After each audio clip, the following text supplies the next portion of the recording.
Upendra actor, director, screen writer, producer ఇలా అనేక విభాగాల్లో పనిచేసిన ఉపేంద్ర అసలు పేరు ఉపేందర్ రావు. కర్ణాటకలోని ఉడిపి డిస్టిక్ కుండాపూర్ తాలూకాలో 18 సెప్టెంబర్ 1968లో మంజునాథరావు, అనసూయ అనే నిరుపేద దంపతులకు జన్మించాడు. తండ్రి మంజునాథరావు పెళ్లిళ్లకు వంటలు చేసే వాళ్ళ దగ్గర సహాయకుడిగా చేసేవాడు. ఉపేంద్ర చిన్నప్పుడు 2 పూట్ల తినడానికి తిండి కూడా ఉండేది కాదు. వాళ్ళ నాన్న పెళ్లిల్లో మిగిలిన ఆహారం తెచ్చినప్పుడు మాత్రమే 2 పూట్ల తినేవారు, లేదంటే పస్తులే. ఉపేంద్రకు చిన్నప్పుడు కంటికి ఇన్ఫెక్షన్ సోకితే సరైన వైద్యం చేయించడానికి వాళ్ళ నాన్న దగ్గర డబ్బులు లేక సరైన ట్రీట్మెంట్ ఇప్పించలేకపోయారు. దాని కారణంగా ఉపేంద్రకు ఒక కన్ను ఇప్పటికీ బాధిస్తూనే ఉంటుంది. బెంగళూరులోని ఏపీఎస్ కాలేజ్ ఆఫ్ కామర్స్ నుంచి బ్యాచిలర్ ఆఫ్ కామర్స్ డిగ్రీ పూర్తి చేశాడు. తన దూరపు బంధువైన కాశీనాథ్ సహకారంతో కన్నడ ఫిలిం ఇండస్ట్రీలోకి అడుగుపెట్టాడు. కాశీనాథ్ సినిమాలంటే వల్గర్ గా డబుల్ మీనింగ్ డైలాగ్స్ తో ఉండేవి. చాలా మంది కాశీనాథ్ సినిమాలని బి గ్రేడ్ సినిమాలు అనేవారు. కాశీనాథ్ సినిమాలకి అసిస్టెంట్ గా సాంగ్స్, స్క్రీన్ ప్లే, డైలాగ్స్ రాసేవాడు. అలా 1992లో మొదటిసారి యాక్టర్ జగ్గేష్ తో తరలేన్ నాన్ మగ అనే సినిమాని డైరెక్ట్ చేశాడు. అది మంచి సక్సెస్ అయింది. తర్వాత 1993లో కుమార్ గోవింద్ తో సస్పెన్స్ థ్రిల్లర్ మూవీ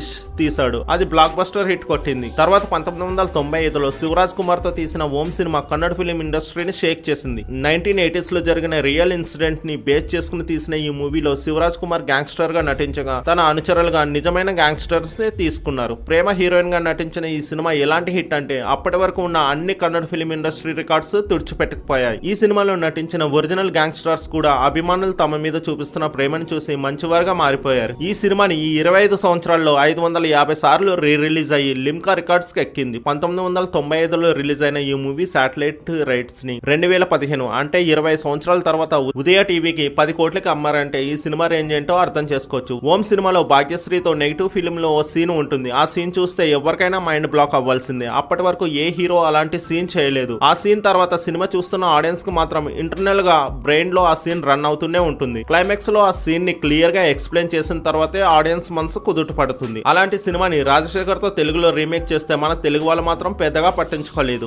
మూవీలో ఐ లవ్ యూ సాంగ్ మాత్రం సెన్సేషన్ క్రియేట్ చేసింది. ఇక 1998లో ఉపేంద్ర హీరోగా వచ్చిన కల్ట్ మూవీ ఏ సినిమాతో కన్నడతో పాటు తెలుగు ఫిలిం ఇండస్ట్రీని కూడా ఉలికి పడేలా చేశాడు. అప్పటి వరకు సినిమా పోస్టర్స్ ని ఆ టైప్ లో ఎవరూ డిజైన్ చేయలేదు. ముండం లేకుండా హీరో తలని హీరోయిన్ చేత్తో పట్టుకోవడం, హీరో తలని గ్రద్దలు రాబందులు కాళ్ళతో పట్టుకుని ఎగరటం, నోట్ల నుంచి రక్తం కారుతున్న హీరోయిన్ ని జుట్టు పట్టుకుని ఈడ్చుకెళ్లటం లాంటి పోస్టర్స్ ని చూసి అసలు ఇది ఏ టైప్ సినిమానో అర్థం అవ్వక తికమక పడ్డారు ఆడియన్స్. సినిమా పేరు కూడా వెరైటీగా ఏ అని పెట్టారు. అప్పటి వరకు సినిమా పోస్టర్స్ మీద ఏ అని ఉంటే అది పెద్దలకు మాత్రమే అని అర్థం. కానీ ఈ సినిమాకి క్యాప్షన్ మాత్రం ఖచ్చితంగా బుద్ధిమంతులకు మాత్రమే అని పెట్టారు. ఇక ఏ సినిమా మాత్రం అప్పటి వరకు వచ్చిన అన్ని సినిమాలకి డిఫరెంట్ గా ఉంటుంది. రివర్స్ స్క్రీన్ ప్లే తో సినిమాలో సినిమా, ఫ్లాష్ బ్యాక్ లో ఫ్లాష్ బ్యాక్, ఒక సీన్ జరుగుతుంటే దానికి ఇంటర్లింక్ గా వేరే సీన్ రావటం, హీరో ఒక పిచ్చోడుగా ప్రవర్తించడం, హీరోయిన్ సాడిస్ట్ లా బిహేవ్ చేయడంతో కొన్నిసార్లు హీరోయిన్ చూస్తే మన రక్తం మరిగిపోతుంది. అసలు హీరోయిన్ ఎందుకు ఇలా చేస్తుందో క్లైమాక్స్ వరకు మనకు అర్థం అవ్వదు. క్లైమాక్స్ చూసిన తర్వాత అప్పటి వరకు హీరోయిన్ ని తిట్టుకున్న మనకి నిజం తెలిసి జాలి వేస్తుంది. ఈ మూవీ కన్నడంతో పాటు తెలుగులో కూడా సెన్సేషన్ క్రియేట్ చేసింది. ఏ మూవీ తర్వాత వచ్చిన ఉపేంద్ర మూవీ కూడా సేమ్ ట్రెండ్ ని కంటిన్యూ చేసి బ్లాక్ బస్టర్ హిట్ అవడంతో పాటు ఉపేంద్రని పెద్ద మాస్ హీరోగా చేశాయి. తర్వాత వచ్చిన రా మూవీ యావరేజ్. ఈ మూవీ టైంలో ఆ మూవీ హీరోయిన్ ని ప్రియాంకని ప్రేమించి పెళ్లి చేసుకున్నాడు ఉపేంద్ర. తర్వాత వచ్చిన ఉపేంద్ర మూవీస్ లో రక్త కన్నీరు తప్ప వేరే మూవీస్ ఏవి తెలుగులో ఆ రేంజ్ ని అందుకోలేదు.